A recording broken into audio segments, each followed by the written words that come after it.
Bonjour et bienvenue sur ma chaîne YouTube Romain tire les cartes. J'espère que vous allez bien. Je continue la série Vie sentimentale spéciale célibataire et l'on poursuit avec le signe de la balance.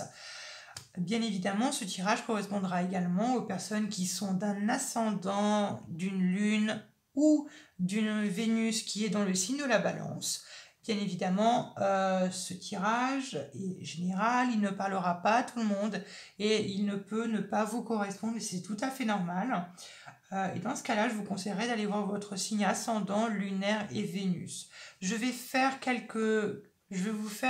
vous tirer quelques cartes du tarot pour un peu voir votre vie sentimentale célibataire pour le mois de novembre, voir ce qui bloque, je vais tirer 4 cartes, histoire que ce soit clair, simple, rapide, efficace, simpliste, et qu'on aille droit au but, et j'espère fortement que ça vous aidera, et pour cela, j'ai fortement plus besoin de votre avis dans les commentaires, donc manifestez-vous un peu plus pour voir si ça vous plaît. Voilà, ce sont évidemment des énergies, ce ne sont pas des prédilections. Je pense avoir plus ou moins tout dit, et on est parti. Allez, balance célibataire, novembre 2020. Novembre 2020, vie sentimentale. Célibataire, balance, novembre 2020. Balance, vie sentimentale. Alors, attendez. Vie sentimentale, balance, novembre 2020. Balance, vie sentimentale, novembre 2020. Vie sentimentale, célibataire. Balance, novembre 2020. On est parti. La première carte que je vais tirer va correspondre à votre état d'esprit durant ce mois de novembre 2020. Votre état d'esprit, la 7 d'épée. La 7 d'épée est la carte de la trahison, du mensonge également. Ou du moins, ça peut être le signe que vous partez sur une nouvelle direction. Peut-être certes un peu déçu, peut-être par rapport à quelque chose, peut-être à une déception amoureuse que vous avez vécue ou que vous êtes en train de vivre ou que vous allez vivre, ou ça peut être une autre déception d'un autre domaine de votre vie. Il n'est pas impossible non plus. Moi, je pense que c'est par rapport à votre vie sentimentale. Vous voyez que tout simplement, vous n'arrivez peut-être pas à rencontrer quelqu'un ou que vous ne tombez pas sur la bonne personne et que ça commence un peu à vous décevoir, que ça a l'air de vous peiner, que ça vous déçoit et bon, c'est pas vous laisser passer, mais ça vous déçoit.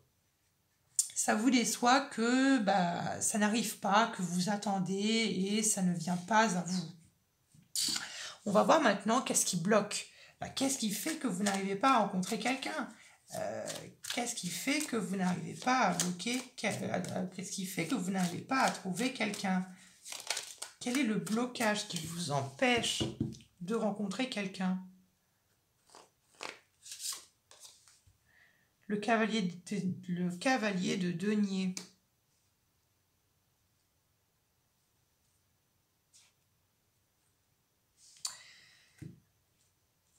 Alors, ici, j'ai quelqu'un, du moins j'ai un homme ou une femme, peut-être de votre passé ou non, avec qui peut-être vous êtes encore en contact, avec qui c'est difficile. Peut-être c'est à cause de cet homme ou de cette femme que vous êtes dans ce sentiment de déception, de trahison, ou l'impression qu'on vous cache quelque chose. Le cavalier de denier, quand il se retrouve à l'envers, on aurait peut-être tendance à...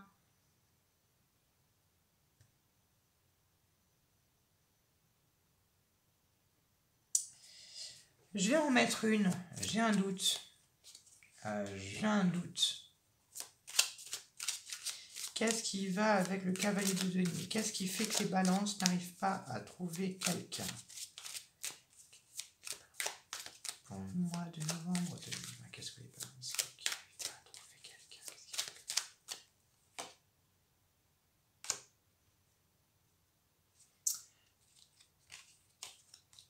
Ouais. Alors, plusieurs choses, c'est ce que je pensais, hein. Ouais, il y a un sentiment d'abandon. Bon, je vais vous dire les... Comment dire? Je vais vous dire un peu les...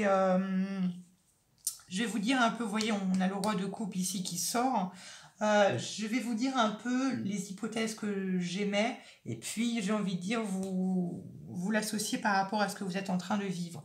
Moi, je pense qu'ici, qu'avec le cavalier de denier, ce qui bloquerait, ce serait soit une relation qui fait des va-et-vient et qui est complètement inconstante, ou soit de manière générale, ce serait que vous soyez peut-être inconstant, que peut-être vous n'arrivez pas à vous stabiliser pour X raisons. Le cavalier de bâton, ça peut être tout simplement peut-être que vous avez tendance à être impulsif ou impulsive, à vous laisser un peu, ça peut être ça. Ou peut-être que, je sais pas, vous avez vécu une relation euh, juste, juste pour un soir avec un homme, vous voulez davantage et cet homme ne veut pas. Ça peut être quelque chose comme ça également. Donc moi, avec le cavalier de denier, je verrais ça plutôt de l'ordre de l'inconstance, de l'instabilité. Voyez-vous ce que je veux dire? Et après, vous voyez, il y a une certaine emprisonnement mental par rapport à un roi de coupe, par rapport à un homme avec qui c'est compliqué, hein, 5 d'épée, quelqu'un qui veut toujours avoir raison, quelqu'un qui veut toujours avoir le dernier mot. Et puis la 3 de coupe, c'est quelqu'un effectivement qui vous environne, peut-être qui est dans vos amis, donc c'est pas... c'est quelqu'un qui peut-être que vous croisez tous les jours et c'est peut-être difficile de passer outre. Voilà, j'espère que vous vous y retrouvez à peu près tous. Encore une fois, si ça vous correspondait pas, allez voir votre ascendant, signe lunaire ou votre signe Vénus. On va voir maintenant quel est le conseil que le tarot vous donne pour susciter la rencontre durant ce mois de novembre 2020. Quel est le conseil que l'on vous donne pour le mois de novembre? Le conseil qu'on vous donne pour le mois de novembre. Ben voilà. Et bien vous savez quoi? Tout faire, tout écrouler, tout faire tomber. Repartir à zéro. C'est ce que j'entends. On me dit repartir à zéro. Vous voyez, le cavalier de denier, c'est comme si vous avez déjà battu quelque chose. Peut-être avec une personne, on vous demande de tout casser. Ou du moins, on vous demande de tout casser ce que vous avez déjà construit, peut-être dans une relation, ou du moins par rapport à une façon de penser ou une façon de agir qui est obsolète maintenant, hein. Après, cavalier de bâton,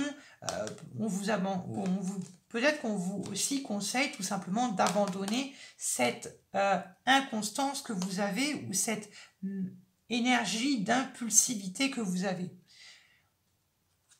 Et puis, de ça c'est un peu, j'ai envie de dire, balance, c'est un peu cliché, mais de savoir ce que vous voulez vraiment, de définir clairement vos rêves, vos ambitions, vos envies, tout simplement, et de prendre un nouveau départ, d'un point de vue matériel.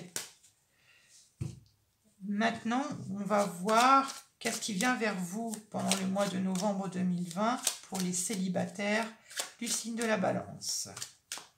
Qu'est-ce qui vient à vous, les balances célibataires? Qu'est-ce qui vient à vous, les balances célibataires?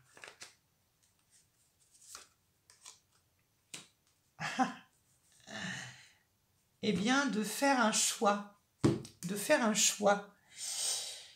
De trancher.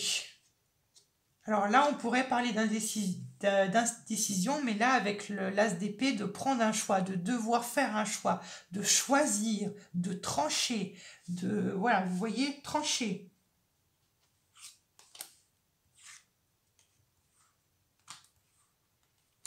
Voilà, de trancher, de prendre un choix, de vous lancer une bonne fois pour toutes dans la communication.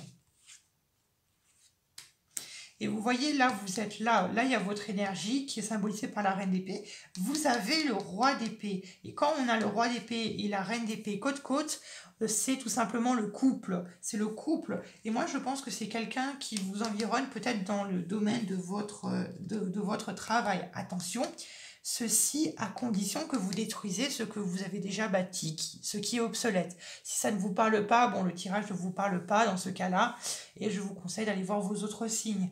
Pour d'autres, je pense que vous verrez très bien de quoi est-ce que je veux parler quand je parle de détruire ce que vous avez bâti.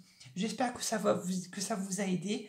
N'hésitez pas à vous abonner, on se retrouve à bientôt maintenant pour de nouveaux tirages.